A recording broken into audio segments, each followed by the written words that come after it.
Why does Odysseus prank his father? Why is he trying to test him? Now, this might be a bit of a strange one, but if you've got to the end of the Odyssey, you might recall that Odysseus spends quite a lot of time in disguise, and he spends quite a lot of time testing people to see whether they recognize him, etc., etc. And of course, there's that very famous instance where he goes to the hall with all the suitors, and well, you know the rest. But after that, he goes to his father, who at the time is an impoverished chap living on a small farm, and he tests him. And in fact, he is really determined to test him. So why was he doing that exactly?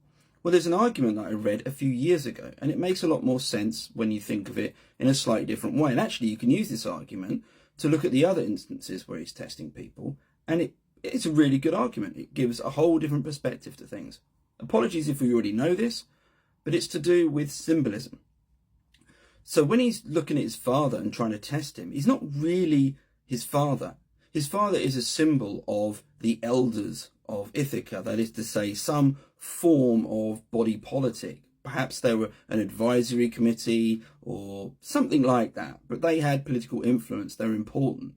And so Odysseus, when he's testing his dad, that's symbolic for Odysseus or any returning leader just making sure that he's still got the support from that particular group within the body politic.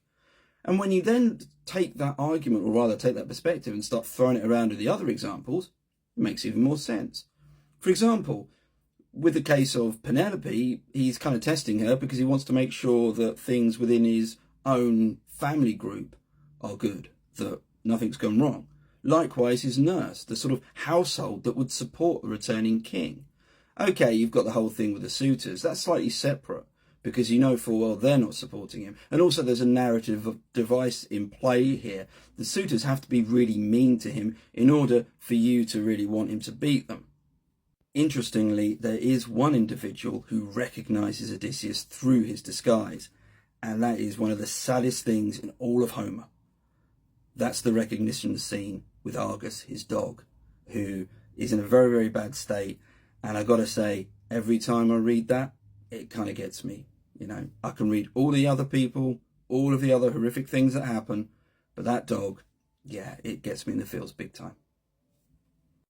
As a wider point, when Odysseus returns back to Ithaca, he behaves in a very strange way. And I might do some more videos on that because it's always been something that I've been really interested by. For many people, and I completely understand, the Odyssey is a poem about a countdown timer.